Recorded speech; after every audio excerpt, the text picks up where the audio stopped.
Imagine holding something the size of your fingertip that contains the same energy as 1,000 pounds of coal, or 500 gallons of oil, or 17,000 cubic feet of natural gas. Now imagine that same tiny object, if used differently, could level an entire city in a fraction of a second. This is the dual nature of nuclear power. It's the most concentrated energy source humanity has ever discovered, and it's also the most terrifying weapon we've ever created. 1 kilogram of uranium contains roughly 2 to 3 million times more energy than 1 kilogram of coal. Let that sink in. Million with an M. Today, nuclear provides about 9% of the world's electricity. It's the second largest source of clean energy after hydropower, and yet most of us don't really understand how it works, how powerful it really is, or what its future looks like. In this video, we're going to explore both faces of nuclear, the destructive power that can end cities and the creative power that can help save our planet. This is the power of nuclear. Before we talk about bombs or reactors, we need to understand why nuclear energy is so incredibly powerful. It all comes down to one equation written by Albert Einstein in 1905. E equals mc squared. In English, energy equals mass times the speed of light squared. Here's what that means in practice. When you burn coal, you're releasing chemical energy, breaking bonds between molecules. It's a process happening at the atomic level, but it's relatively weak. Nuclear energy comes from the nucleus itself, the very core of the atom. When you split a heavy atom like uranium, a tiny amount of mass actually disappears. It doesn't get destroyed, it converts directly into energy according to that equation. And because the speed of light squared is an enormous number, roughly 90 billion kilometers squared per second squared, even a tiny amount of mass produces an astronomical amount of energy. Let me give you perspective. 1 kilogram of coal, when burned, produces enough energy to power a 100-watt light bulb for about 4 days. 1 kilogram of uranium, fully fissioned, produces enough energy to power that same light bulb for over 150 years. That's not a typo. 150 years from a kilogram of material you could hold in your hand.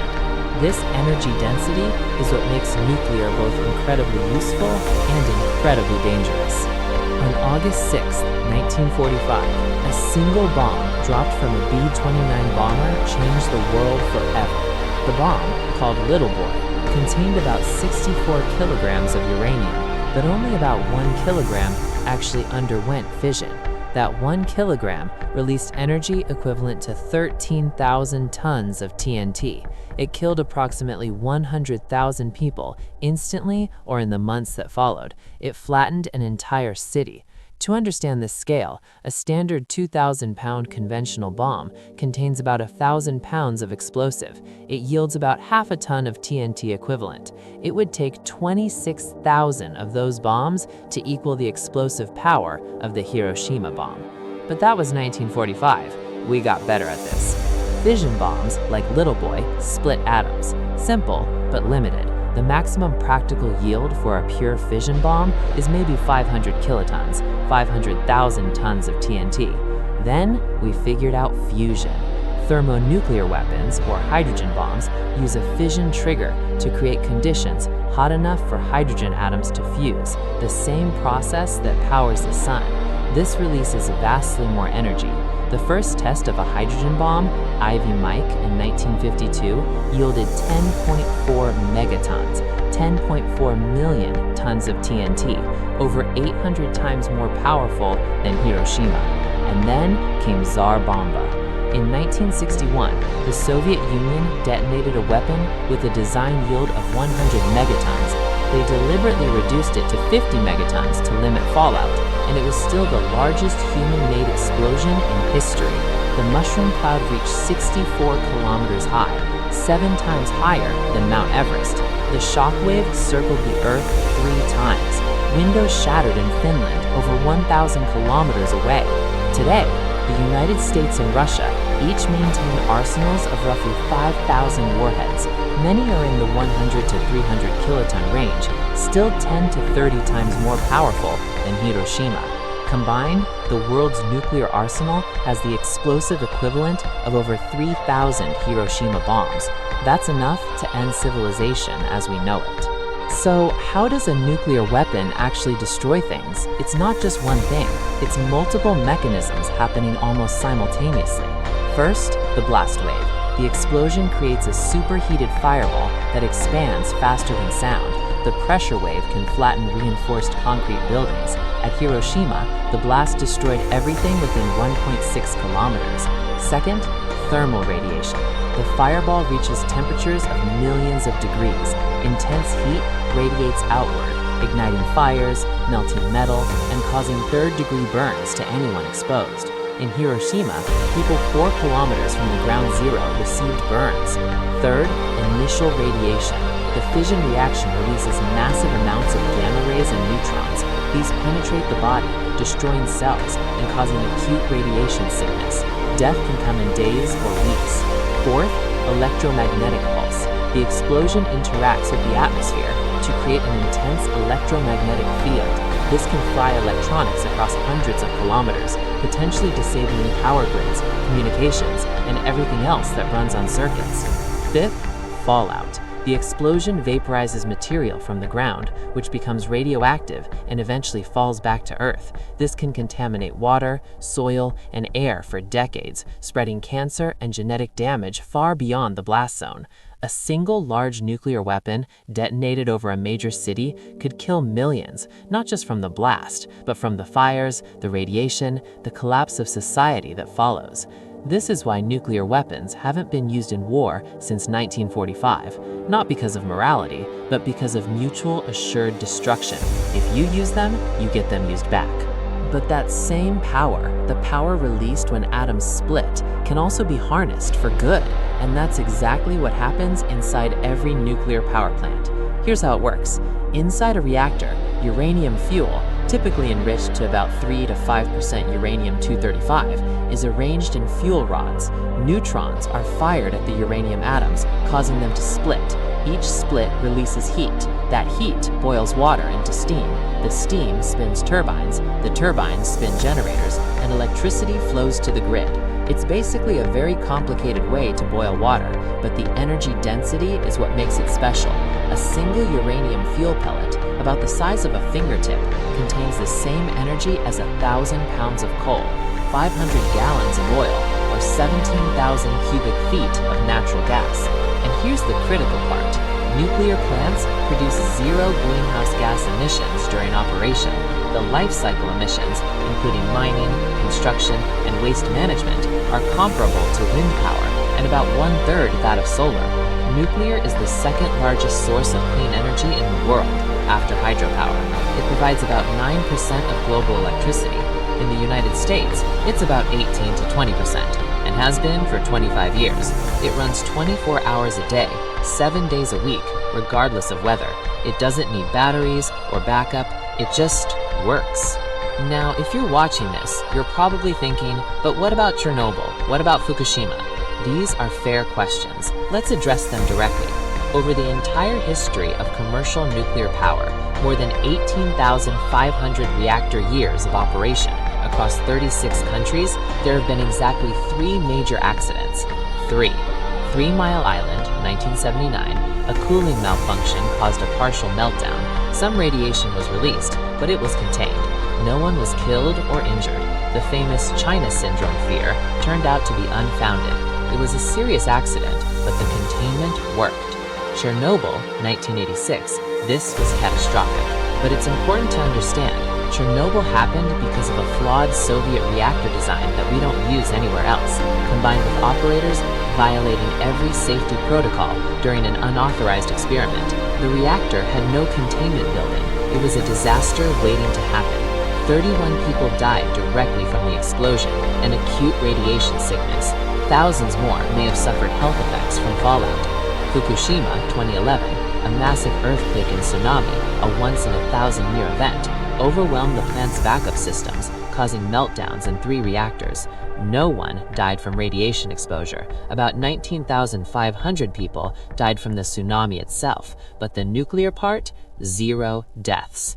Now, compare this to other energy sources. Coal kills hundreds of thousands annually through air pollution. Gas explosions kill people regularly. Hydroelectric dam failures have killed tens of thousands in single events. Even solar and wind have workplace fatalities during installation and maintenance. By deaths per unit of energy produced, nuclear is one of the safest energy sources in human history. And modern reactor designs are even safer. They use passive safety systems that don't require human intervention or backup power. If something goes wrong, physics shuts the reactor down automatically. So if nuclear is safe and clean, why isn't it everywhere? There are real challenges. First, cost and construction time. Reactors are expensive to build, really expensive. The average construction time for reactors starting operation in 2023 was about 10. In the United States, the last reactors built, Vogtle Units 3 and 4 in Georgia, took over a decade and cost more than $30 billion, far over budget. This is partly because each plant is custom built. We don't have standardized designs, and we've lost much of the construction expertise we had in the 1970s. Second, waste. Nuclear fuel, once used, is highly radioactive and stays dangerous for thousands of years. We have solutions, deep geological repositories, but no country has fully implemented them. The United States spent decades and billions on Yucca Mountain in Nevada, then abandoned it due to politics. The good news? The volume of waste is tiny. All the used nuclear fuel ever produced in the US would cover a football field about 10 yards deep. Compare that to coal ash, hundreds of millions of tons per year, filled with toxic heavy metals. Third, proliferation risk. The same technology that enriches uranium for reactors can also enrich it for bombs. Countries with nuclear programs could potentially divert material for weapons. This is why international safeguards, IAEA inspections, treaties are so important. Fourth, public perception. People fear what they don't understand. The word nuclear evokes mushroom clouds and three-eyed fish. Movies and TV shows have done a fantastic job making nuclear seem terrifying, even when the reality is much more mundane. Despite these challenges, nuclear is undergoing something of a renaissance, not with giant plants, but with new technologies. Small modular reactors, or SMRs. Instead of building massive plants on site, SMRs are factory assembled and shipped.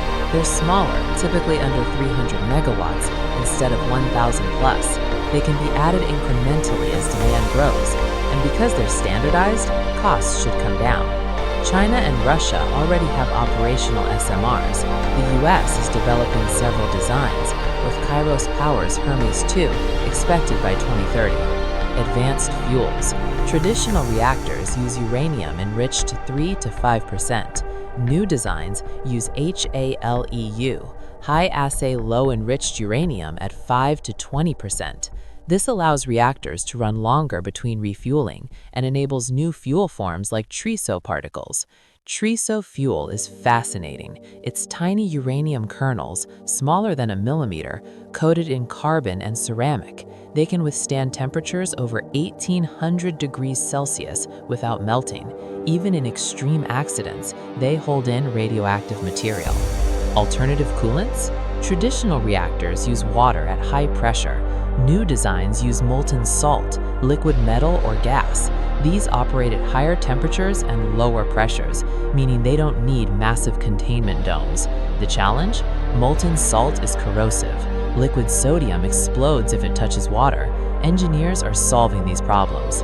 And then there's fusion. Not the splitting of atoms, but the merging of them. The same process that powers the sun. Fusion promises essentially unlimited clean energy, with no long-lived waste and no risk of meltdown. The problem? It's incredibly difficult. We've been 30 years from fusion for about 60 years now, but projects like ETRE in France are making progress. Private companies are raising billions. Some claim commercial fusion by the 2030s. Most experts say mid-century is more realistic. If we crack fusion, everything changes. So, where does this leave us? Nuclear is the most concentrated energy source we have. 1 kilogram of uranium contains 2 to 3 million times the energy of 1 kilogram of coal. That's not an opinion, it's physics. That same physics gives us the power to destroy cities, or to power them without emitting carbon. We've built about 12,000 nuclear weapons, enough to end civilization many times over. We've also built about 440 nuclear reactors that provide clean, reliable electricity to hundreds of millions of people. The question isn't whether nuclear is powerful, it's whether we're wise enough to handle that power. The good news? We're getting better at it. New reactors are safer. New technologies address old problems. Public opinion is slowly shifting as people realize that nuclear might be essential for solving climate change. The bad news? We're running out of time. Every year we delay decarbonization, the problem gets harder, and nuclear plants take years to build. So is nuclear the answer? It's probably part of the answer, alongside renewables, efficiency, storage, and everything else we've got. Because here's the truth. There's no perfect energy source. Everything has trade-offs. Coal kills, gas leaks, solar and wind are intermittent, hydro dams rivers, nuclear has waste. The question is, which trade-offs are we willing to accept? For me, the choice is clear.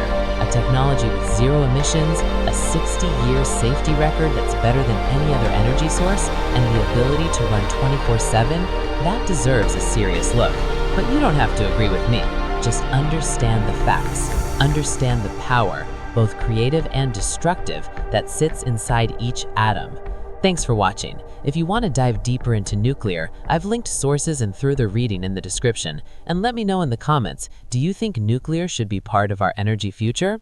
Subscribe for more videos like this. I'll see you in the next one.